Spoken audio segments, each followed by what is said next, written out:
Hello, everyone. Welcome back to Saturn Slam Review, Electric Boogaloo. So we have some stuff to say. It's been a while since we've come at you, and in that time, the fucking world has collapsed into chaos. It's end of days, which was that ever the Rhodomania is running wild, brother. was that the was that ever the name of pay-per-view? Because that sounds like an awesome name for a pay-per-view. End of days. That's the name of Baron Corbin's finisher. Ah, okay, I see. Um, Much less impressive. Well, that's a pretty good finish. I'll give him that. Everything else about his act, not quite at that level. But Mm, in that time, a lot of stuff has happened. We can't do arena shows anymore. For the time being, NXT and AEW are soldiering on. WrestleMania will be a 2-night event this year, emanating from multiple locations, whatever that okay, means. Um, this might be a logistic thing because people can't get on flights to Orlando. that Um, makes sense. I Um, could see that being a thing. Part of me, when I thought about like how are they going to do WrestleMania since no one can get out anywhere, I kind of wanted them. That's been the big thing this week at least was all the empty house shows and how each brand did it differently. I don't know how the other brands besides the ones we normally follow do it. I'd be interested to check Yeah. those out. There's But a empty arena Stardom show that's free on YouTube. Um, I'll take a look at it. I want to see like how Impact does and stuff. Uh, um, but It'd my be no dream. change for Impact, really. Ooh, that's the actual. That wasn't me saying it. That's the actual pulled audio from a given Impact show. Yeah. Um, no, my fantabulous pipe dream was like Cybermania, where instead of a crowd, they have like a giant wall of monitors and thousands of people video call in and like it's like the fucking Cyberdome where it's just faces all around and they're just staring at the wrestlers. Yeah, they do those augmented reality things, and I'm very curious to see how like hokey they're gonna go with this. Like, are they gonna pipe in crowd noise? Are they gonna fucking like put in an augmented reality crowd? I'm really curious to see what WrestleMania is gonna even be like this year, other than long as fuck. Because two nights is too many. We did the 2-night Wrestle Kingdom this year. It was too much. It was Yeah, just too much. we just gotta just we want to just sit through it. You need to cut the card down. Don't expand to 2 nights. Cut the card down to 8 matches. Um, but unrelated to the coronavirus, um, we have decided to change up the format of the show. Moving forward, we will no longer be covering AEW and NXT week to week. We will still watch the shows, but it's just become too difficult to balance all the other shit. I'll be honest with you, I'm shocked we made it this far. The weekly format was a touch ambitious when we decided to attempt it, and mm-hmm. it was manageable when it was just NXT, and NXT was 1 hour. 1 hour to watch, 1 hour to do the show. It's a 2 hour commitment. Then Dynamite launched, and NXT went to 2 hours, and our wrestling commitment quadrupled, quintupled uh, even. Quad wrestling, not to be confused with quad wrestling, which is of course doing suplexes on sports utility vehicles or outdoor utility That's vehicles. not where I thought that was going. I thought you were going to make like a quadricep related joke, but I um, thought so too, but you work the crowd and you find your moment, just wasn't and there for yeah, you make an audible. you. So we will return to just doing pay per views monthly. Now, to get ahead of this question, no, this does not mean we are going back to watching the monthly main roster pay-per-views. God, no. Nope. We will stick to TakeOver and AEW pay-per-views. And to supplement that, since those don't happen every month, we will do retro pay-per-views probably. If ever there was a time, it was now. Yeah, to make use of that WWE Network subscription. And we're going to do it like one of my favorite podcasts, 372 Pages We'll Never Get Back, where we will announce ahead of time the retro pay-per-view that we'll be watching, so you can watch it with us, and then, follow along with the review and submit comments where appropriate. Follow along with the bouncing pin. Yeah. Sounds good. Yeah, so I think that'll be a lot. You'll see an increase in consistency in uploading because it'll be a lot less, and I think it'll work out better for everyone. There are tons of other people who already recap Dynamite and NXT on a week-to-week basis. We'll do something slightly less common, which is doing retro pay-per-views. Those people do not also have a Twitch stream and a podcast. Yeah, not all of them anyway. Or if they do it like full-time. That's their profession. They do not work full-time on top of all these other things. This is a you're all the Myth Stalker situation. You can't have all of it. Just take one thing out. So this is the least popular of our projects, so this one gets taken down a peg. But, to be honest, I think that the format we're going back to is preferred by everyone, because a lot of times our hearts weren't in the weekly reviews. So yes, for sure, this will give us lower quantity, higher quality, fewer toys, higher wages. Elf bowling. All right. And to it, you might be wondering what the fuck we're even talking about today. The answer to that question may not surprise you, and that is we are talking about AEW Revolution.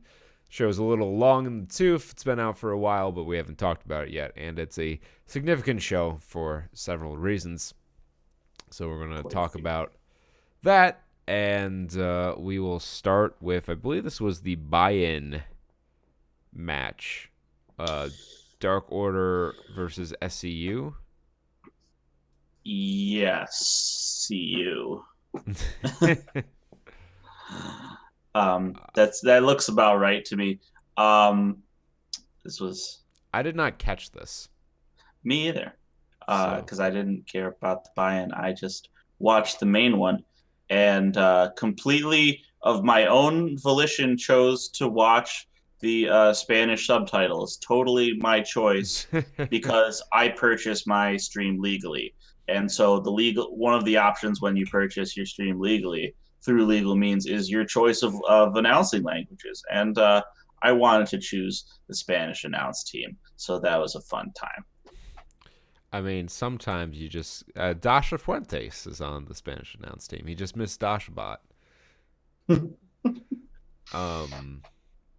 So, Brett Brookhouse from CBS Sports gave this match a C+. I will read to you his review of it in lieu of our own. Evo Uno clothesline Sky from behind, allowing Grayson to score the pin. A fairly mid-level tag match by AEW standards. Wowzers. I guess there was a brawl, and then there were creepers, and Christopher Daniels made the save after coming out in a row pretending to be the Exalted One, who was revealed this week to be none other than Brody Lee, FKA Luke Harper. Large and evidently in charge. Yes. Of the Dark Order. So hopefully he gets a big push and the Dark Order is, able to be taken more seriously. And then we got to the main card. Yep. Jake Hager versus Dustin Rhodes. Yeah. I don't have a lot to say about this match. I thought it was fine. Jake Mm-hmm. Hager, Jack Swagger. We know what he is in the ring, and it is not a top level competitor. No. But he changed up his look. He changed up his moveset a little bit, and it more or less worked for him. I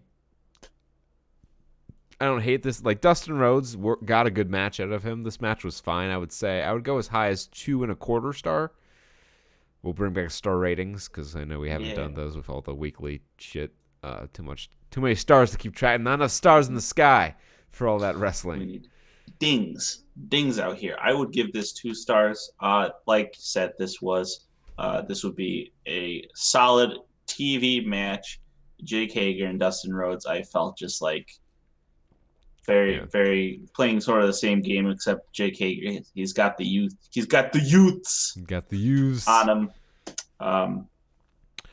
But Dustin always puts on a great. He's a big hard worker. He's the ageless wonder. He's still going strong. It's stronger than ever, really, at his advanced age. Right. I'd say that like he's 90. He's like 50 years old, if that. But yeah, it was solid. I wouldn't go anything higher than solid.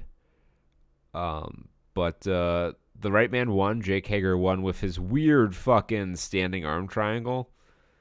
Yeah. Not a huge fan of the finish. But I mean, not like the finish in general. That finish, sure, yes. mm-hmm. Win by submission, that's fine. But like, I think he can do better in terms of a finishing maneuver. See me after class, Jake. Then we had Darby Allin versus Sami Guevara, and all I can say is, wow, Darby Allin's gotten over in a hurry. It's because they recognized this was I feel bad that the standout thing I remember from this is where Darby fucking did a what's a tope suicida? Yeah. Right? And he just like he barely got any of it. Yeah, he did. That was rough. He whiffed that pretty spectacularly. He almost killed himself, really. Yes, as he is has become as he's wont to do. Yeah. Like, but the rest of the match was high energy, all 5 minutes of it. Yeah, it didn't go very long, but even though they brought out plunder, people went through tables. Great. Yeah, the match was short. The brawl beforehand was a lot longer. They went again. Like I said, they did a 630 through the table on the outside, and then the bout started, and Allin managed to climb back into the ring. The match was pretty high impact the whole way through, and then Allin hit the coffin drop. And what was, I think, these two are the future of the company. They're young guys who show a lot of promise. So this was a good showcase for them, and I thought they delivered in a way where they had to. Sami Guevara is good. He's not like really good yet, and he's certainly not great yet. But he's getting there. He'll get there. I think he's waiting for his next like breakthrough. He needs his next big thing, because right now his big draw is his promo and charisma. It's his biggest asset. Yeah. Then we had the tag team match that everyone creamed their jeans over, and I'll get out of the way. Yes, this was a fine match. I would go as high as 4.75 stars. Yep. But it was not. Oh, all right. We didn't need to do stars for Guevara and Allin. I will give that 2.5, maybe 2.75. Yeah, I'll give it a little little extra half star over the last match because it had a little extra energy over the last match. 2.5 for me. All right. So this tag team match: Hangman Page, Kenny Omega versus the Young Bucks. This had a lot of what I don't like about Young Bucks matches in it. That being said, it was When you still said really good. the words echoed in my mind as I watched this because you watched Revolution first before I did. I did indeed. And when I was catching up on it, I was like, all right, he said Matt Jackson really just did not want to sell this match. And then I looked at him as he's standing straight upright. He's like, no, I'm selling. I'm touching my back with my hand. That means I've been injured. Yeah. So the story of this match in the early going, at least, is it's a friendly competition, and it gets progressively more and more heated as the match goes on, particularly between the Bucks and Hangman Page, because that's where the beef has been lying. Kenny was like trying to play peacemaker, but as the Bucks got nastier and nastier, he was like, well, fuck it. Might as well. Might as well get into it. So they were working Matt Jackson's back, and Matt Jackson's back has been like the thing that's like supposedly his like kryptonite going back to many, many years ago in New Japan. He had an injury, and they've been working his back ever since.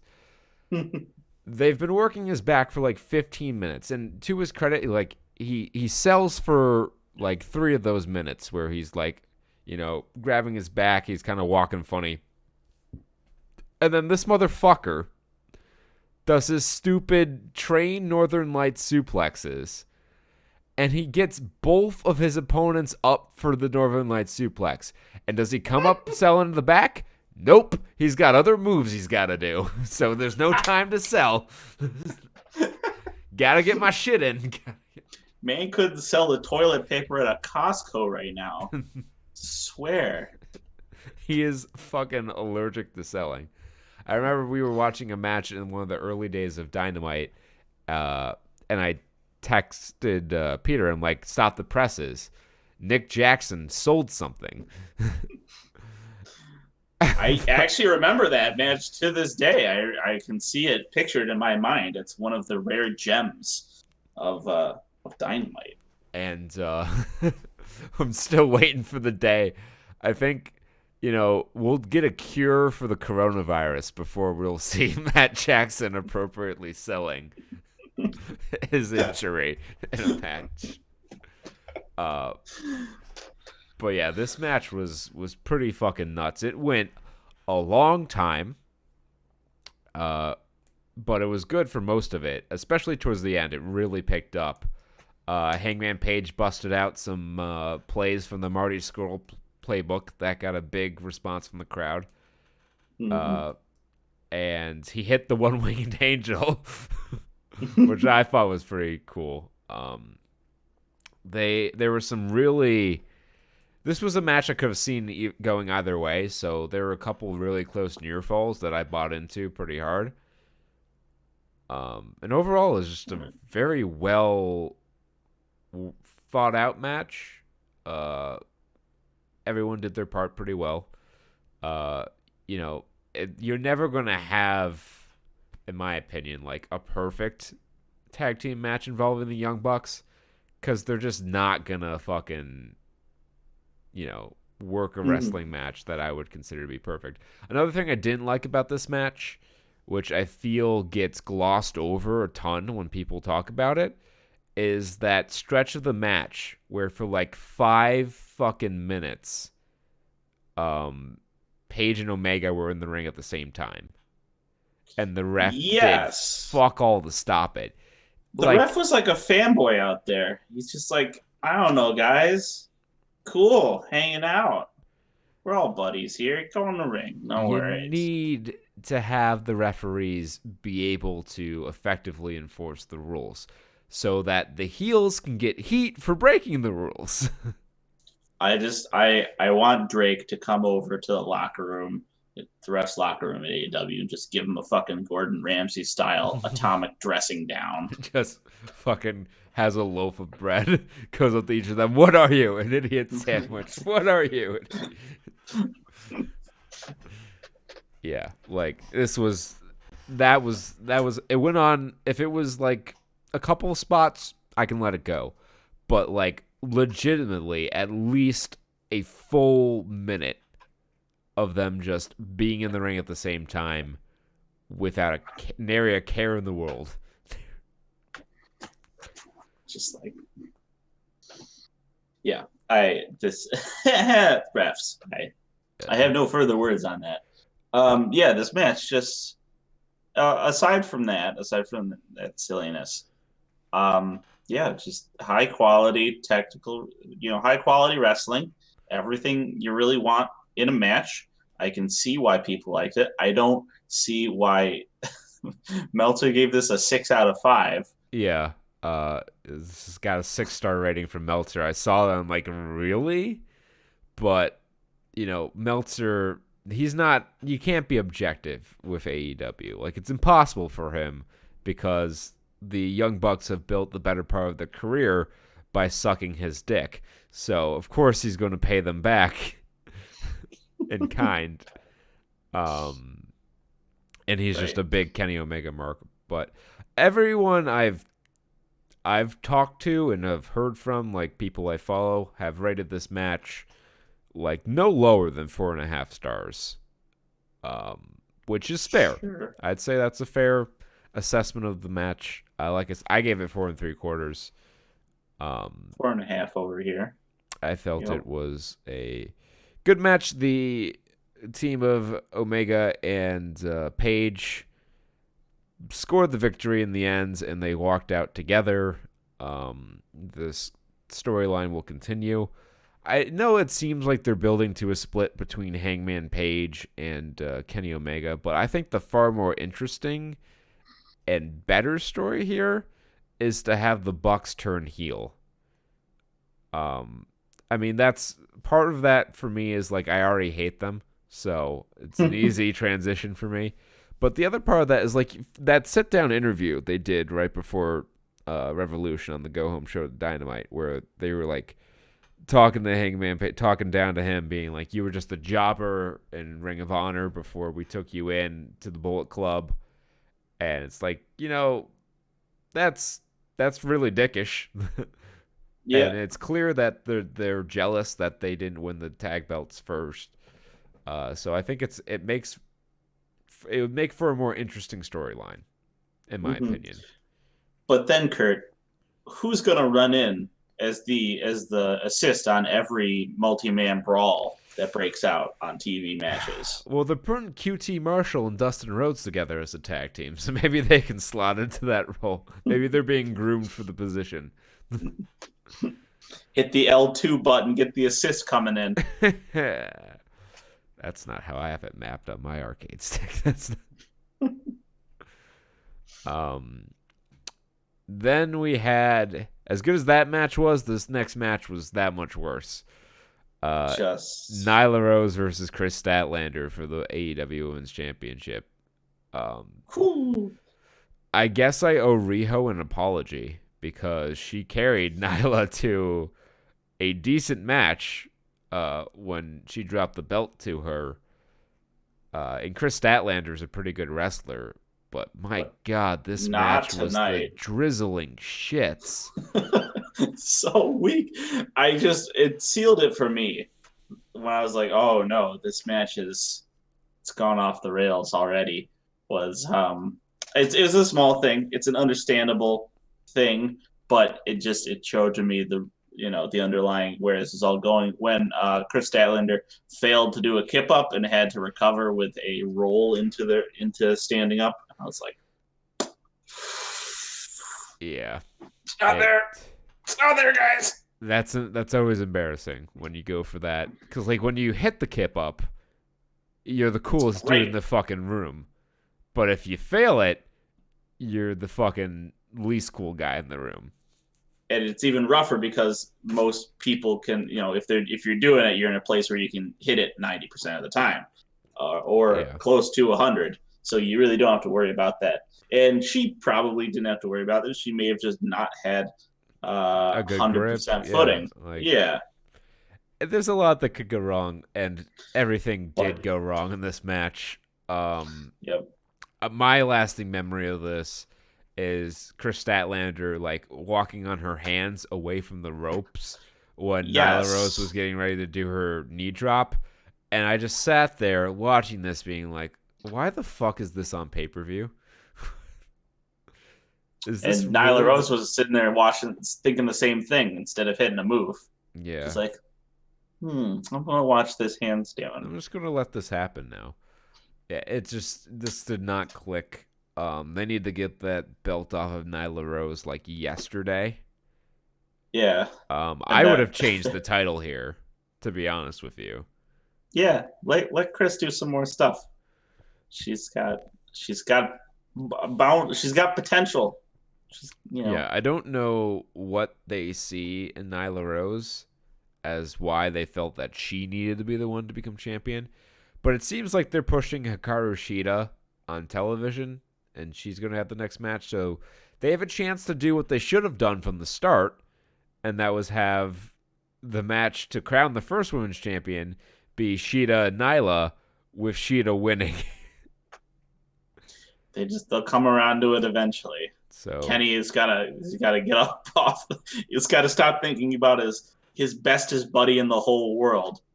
And he's got to start thinking about the women's roster. yeah, here. come on, Michael Nakazawa, who's been on TV so much. Just let him be, man. Let him sit with his back to the door of the locker room with his headphones on. I want the Michael Nakazawa Memorial Women's Tournament. The Michael Nakazawa Classic. Yes. Oh, could you imagine and the trophy is him on the fucking folding chair. There's like him actually, like the actual person, Michael Nakazawa. They had to figure out something for him to do.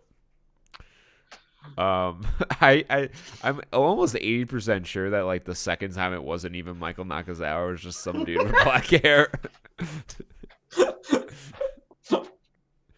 Yeah, we didn't want to fly him in, so we'll just have him with his back to the fucking door of the locker room. Oh my god. So this match was in a bad spot following the tag match and then preceding MJF versus Cody. This match was probably the best built thing on the show. So expectations were high.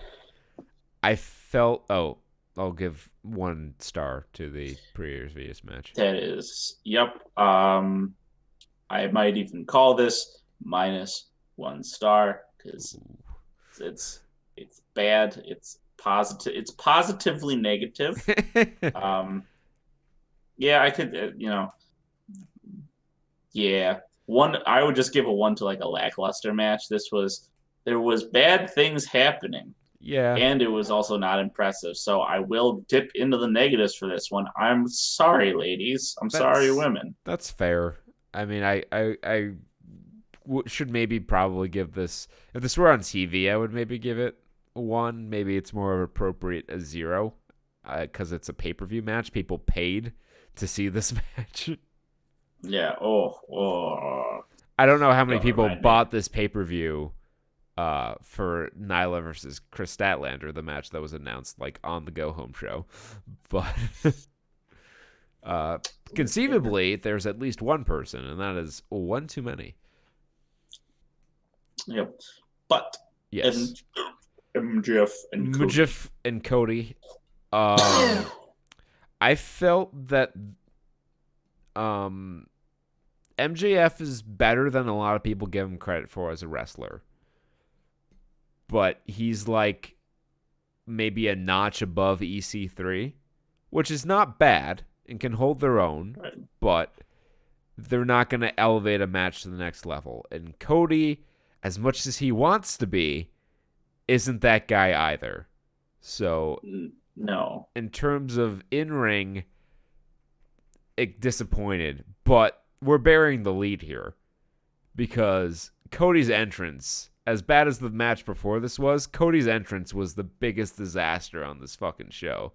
When I was going through this, I did skip it. I'm sorry. So you'll have to fill me in, Kurt. Okay, You have to so tell me what the fuck happened. they had him like walk all the way from the fucking like outside with Brandy and all those people, Art Anderson, while they're like playing like the da da da da over and over and over again. So that was already kind of annoying. And then they had Down Straight, I think the band is, that does his song Play 'Em Out, and they are no good live. Holy shit. Oh no. Like completely, like not even close to being in key. I think they got the words Didn't even wrong. deliver the key. I think they got the words wrong too, and like the mixing was terrible, so you could like barely hear the vocals. Um, and the biggest atrocity of all is the fucking neck tattoo. I that is new. Okay.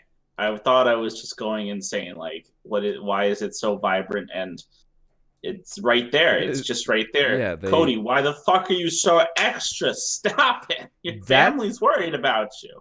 that tattoo would be perfectly fine on his shoulder, on his chest, on his arm. The one spot that it looks terrible is on the fucking neck. Like the only place worse you could have it would be your face. But he's already got a scar there, so that's not gonna happen. And like this is the dude who has aspirations to be like an actor. You're kind of limiting yourself in terms of roles with the fucking giant neck tattoo. Yeah, so that was like a travesty. And then the match started and it was fine. They worked okay. They, did some weird shit. Cody broke his toe doing his giant moonsault off the cage. Oh, he did? In his match against Wardlow. So that's why they took off the boot and started biting the toe, which was, That was, okay, that was weird without context. I'm like, this is... It wasn't like normal with context. That was like, I feel uncomfortable, especially like following the, like, weird sexual tension of the lashes segment. Yes. This made me a little uncomfortable to watch.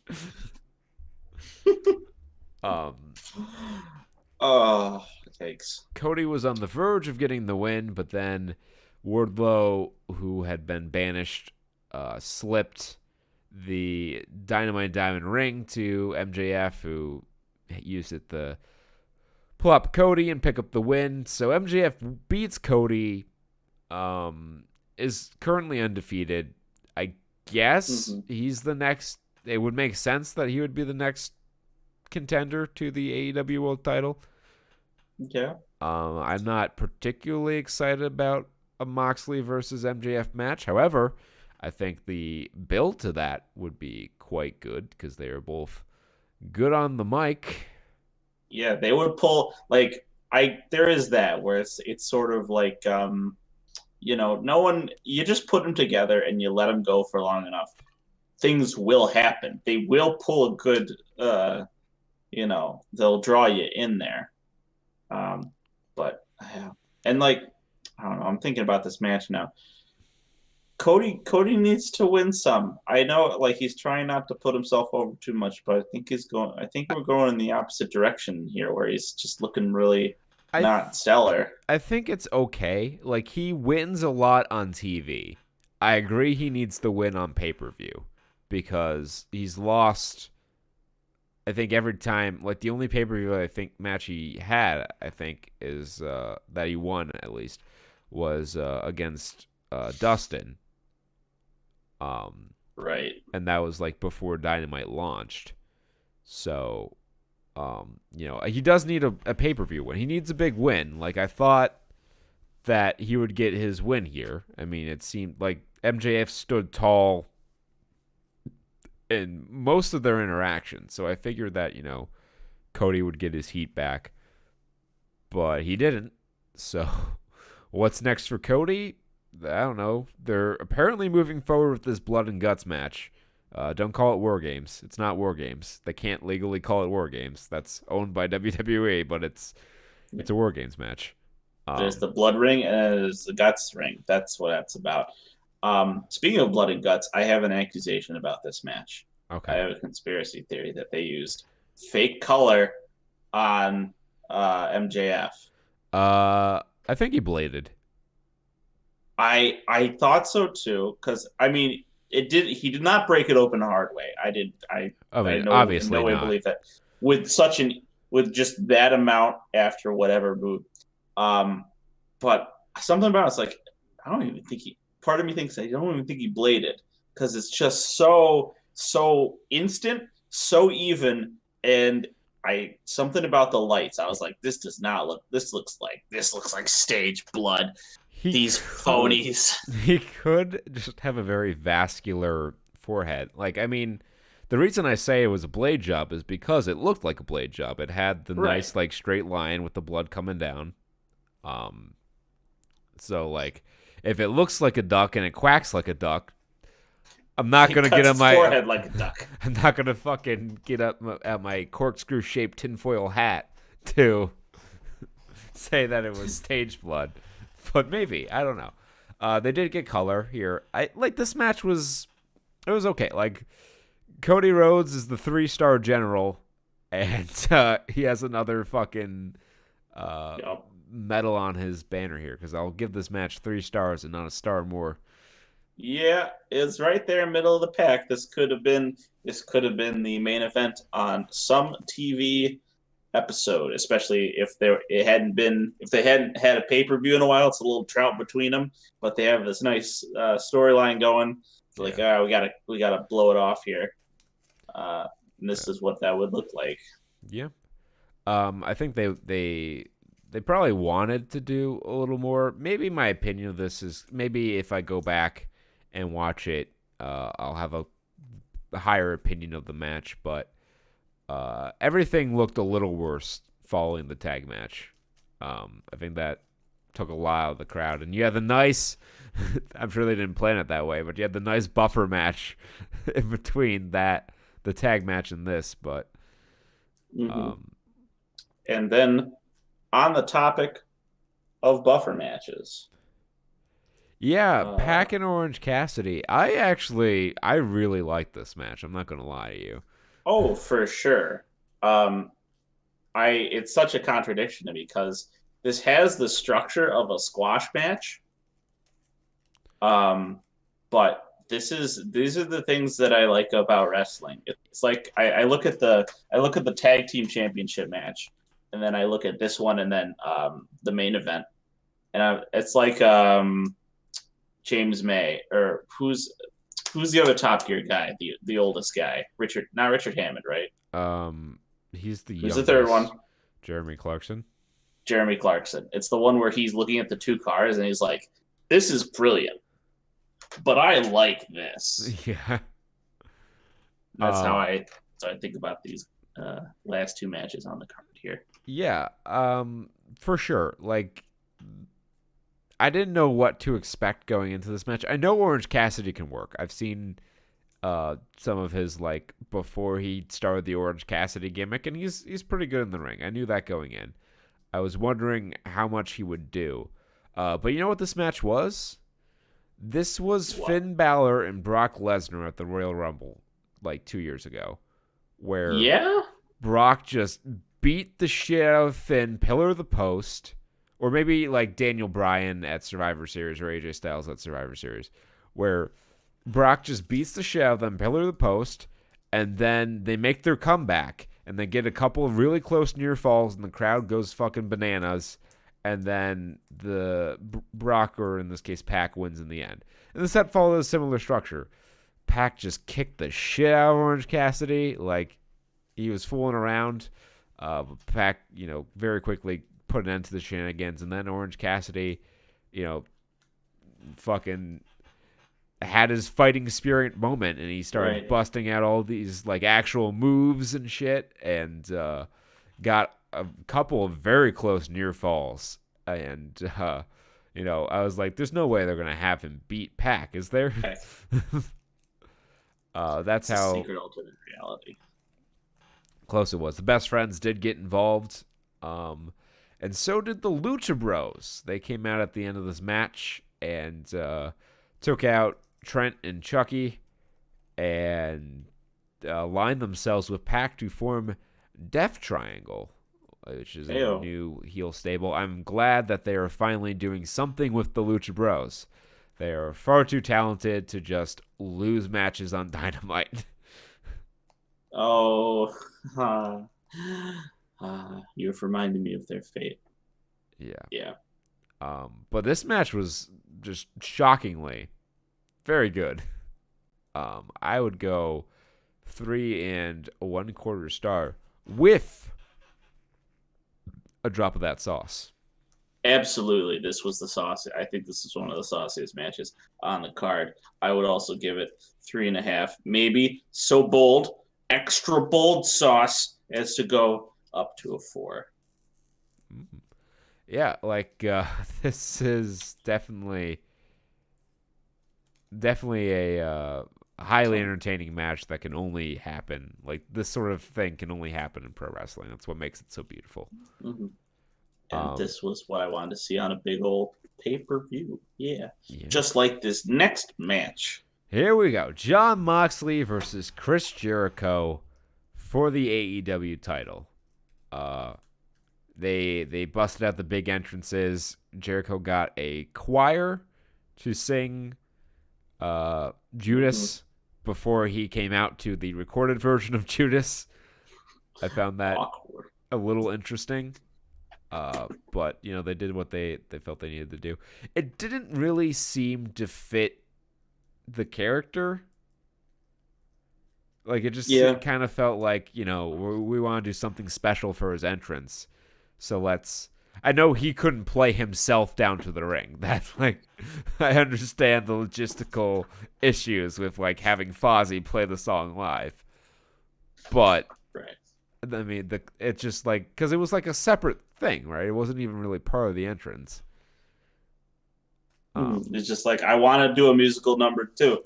If Cody can get one, I can get one. Yeah. Please and thank you. Moxley's entrance was really cool. They had the camera follow him from outside the arena. He just walked in to the building, right for the crowd, into the ring. Man of the people, people's champion. And, Dean Ambrose in 2016 forced our hands with the invention of the sauce. So this is the sauce boss right here. And Jon Moxley is far saucier than Dean Ambrose ever was. Unleashed. The cap has been unscrewed. They just fucking knocked the bottle of Heinz right on over. And it's so glorious. This match was, it was just the perfect match for these two to have. Jericho is not what he once was, so he's not physically as inclined as he was during their feud in WWE, which culminated in the very awkward Asylum match. Yeah. Yeah. But none of that here. Jericho played the role of the cagey veteran trying to sneak out a win. He had interference from Santana and Ortiz, as well as Jake Hager. They threw everything at Moxley, and he overcame the odds. Yeah. But it was done in such an organic fashion that it didn't feel forced, and the people didn't turn on him. And so when Jon Moxley hit the paradigm shift, and Jericho did not kick out, the crowd went fucking banana, to quote Pat Patterson, and everyone was happy. I was happy. Everyone. It was just a feel-good moment, a great way to end the show. Match was pretty damn good. It wasn't a mat classic or anything, but it was pro wrestling. When you go back and watch, there was, for one semester at Boston College, there was a class taught about pro wrestling. Just the history and the appreciation of it. And one of the matches that they had to watch for that class was Dude Love versus Stone Cold Steve Austin at Over the Limit 1998. That match is not a 5-star mat classic. that match could be considered by some to be overbooked. But you know what that match was? That match was pro fucking wrestling, and this match was pro fucking wrestling. I've been sports entertained. I was thoroughly sports entertained by all of this. And as such, I will award this 4 stars with a healthy dose of the sauce. I think you're gonna have to get a double order of that too. Same for me. 4 stars with the sauce. What a fucking this is a memorable one. This is one you want to show the little children's. Yeah. Just another notch in the John Moxley, Dean Ambrose collection. Yeah. Like, dude has been just a man possessed ever since he broke free of WWE. He's having great matches all over the world. I watched his match with Minoru Suzuki, and that was fun. There's 2 fucking crazy animals just wailing on each other for 20 minutes. Yep. We thought that he came out of prison with those, like, man has betrayed your wife gains. But little did we know, he was still in the joint. He had yet to be released. Yeah, he's gotten even bigger since. He's thinking of the mans who wronged him, and that mans is Vince McMahon. Yeah. He's thinking of the McMahons that wronged him. He's thinking...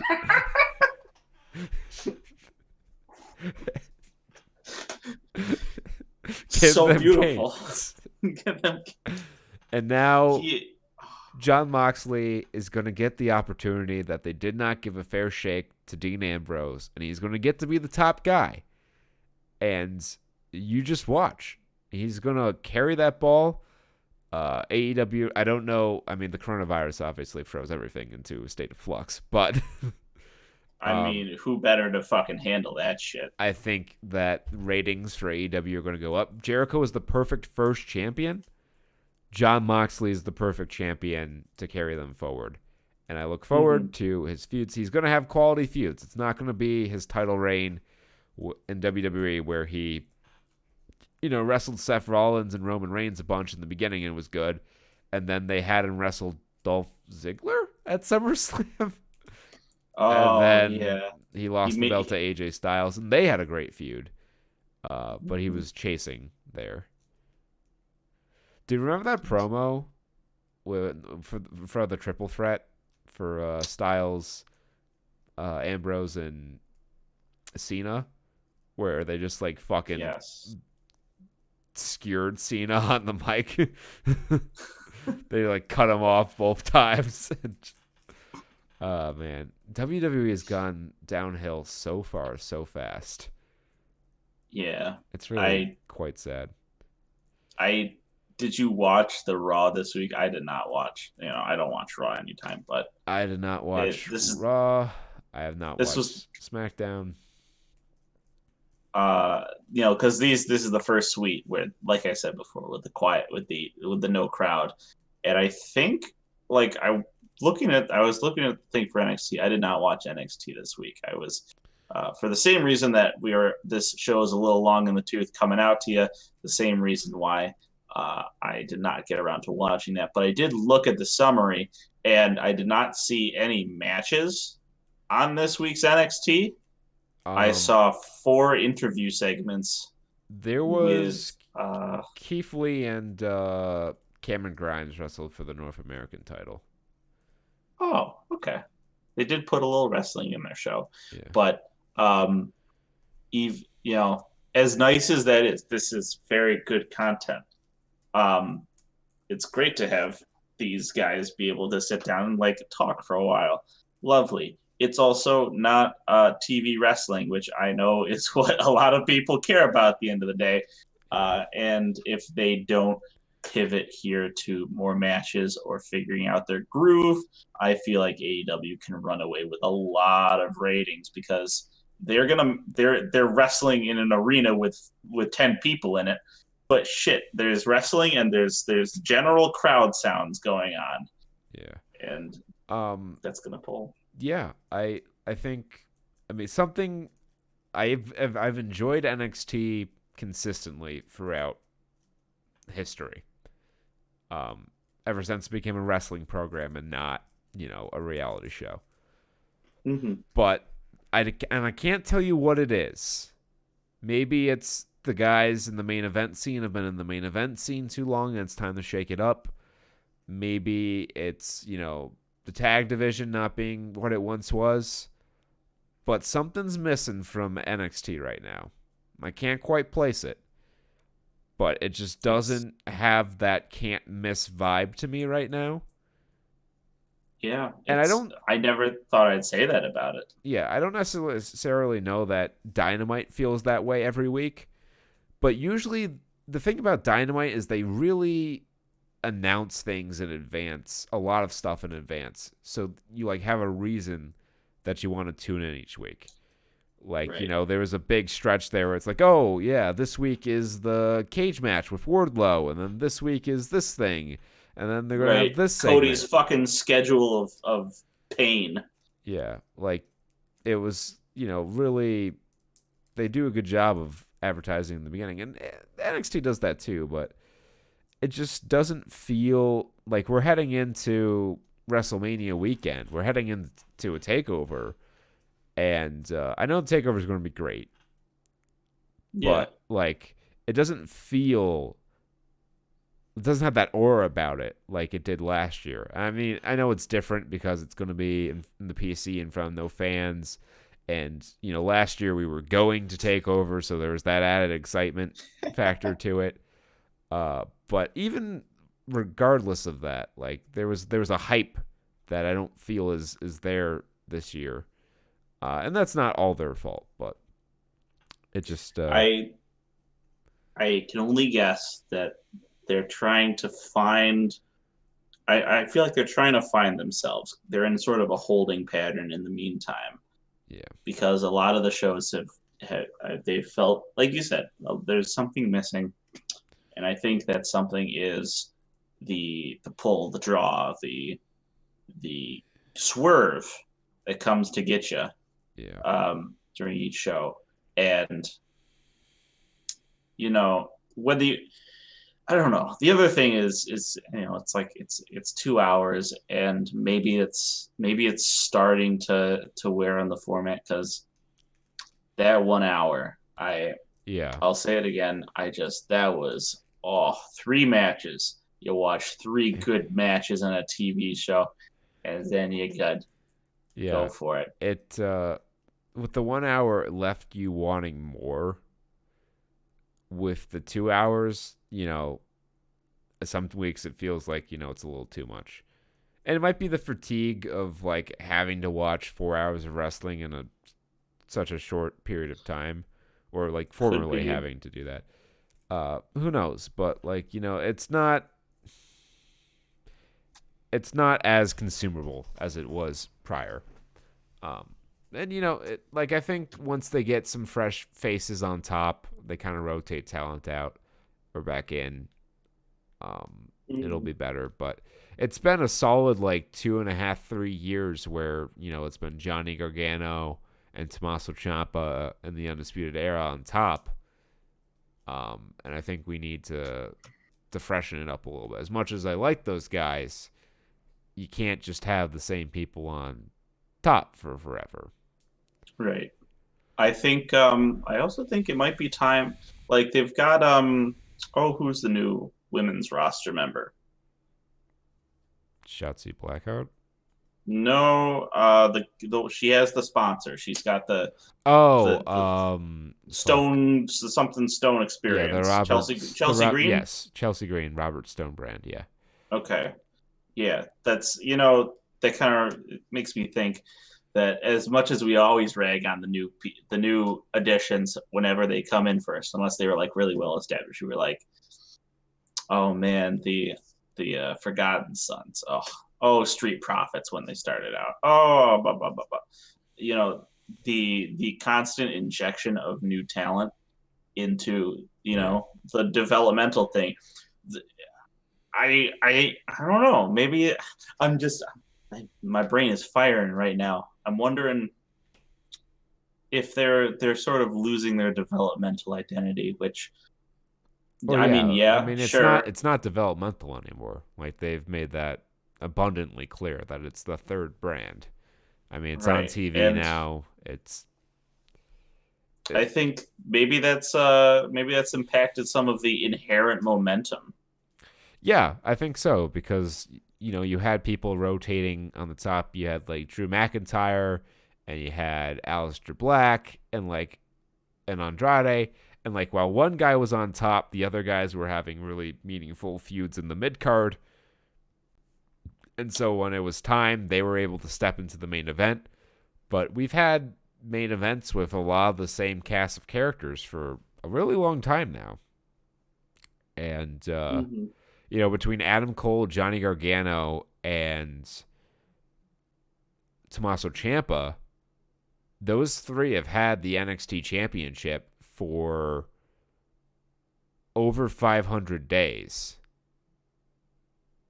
So, Yeah. it's been a lot What? of the same faces on top Yeah, for a long and time. it might be a sort of a dilemma for NXT. This might if I'm thinking about this right, maybe this is the first time they've had to deal with this, as far as I can remember, where when you have a champion who's been dominant, who does great, the typical way they, end that sort of reign is they're off the program. Yeah, they get called They up. lose it and then they go. They're out of there. And it's just like it's almost like when you end your game of shoots and ladders, Yeah. And this, and they go. But now they have to like it's like getting stuck in like one of those side eddies where like they're gonna have to if they lose a championship they're gonna have to like drop back down a yeah, little bit. And there's a still, next step that they have to take. And we prophesized that this might become an issue as they became established as a third brand and had television that they had to like draw ratings for. We were yeah, like, well, now, I mean, people are going to be there longer because they need stars. And, what's going to happen when guys stay after they've had the belt and like their story is done. Like normally they just went on to the next thing. They got called up and the next guy came in, but now they have to stick around. So, we'll see how that moves going forward, but Revolution was a good show. Um I would say that it's worth going out to watch if somehow you have interest in it, but we're on the fence waiting for us to weigh in. I give it a yeah, thumbs up. go Um, see it. yeah, It's a worthwhile pay per view. It's not horribly embarrassing. no, and it's not overly long. It's 3.5 hours, but it's less than four, 4.5. Yeah, you can make it a lot slimmer if you cut off the entrances and in between segments. Catch the ones that we talked about. Yeah, I would say you could probably skip Nyla Rose and Chris Statlander, So and between that, that's about half an hour right there. yeah, so if you haven't On watched one. it yet, I'd say give it a watch. And until next, well, actually, hold on. Let's I suppose we should announce what the wait, no, next month is WrestleMania, so there will be no Then need WrestleMania. for it'll be WrestleMania, all 2 nights of it. So we'll be back. Woo! Um, let's see, that's April 4th and 5th, WrestleMania. So let's say that be we will do a show on the 17th of April. We will have our WrestleMania review out, if not earlier. Okay. So until then, be well. Please stay safe. You know, practice the appropriate preventative measures. Because the more compliant we are with that, the quicker we can flatten the curve and all get back to normal life. So please do stay safe and healthy, and grapple like it's 1995. Peace. Bye bye.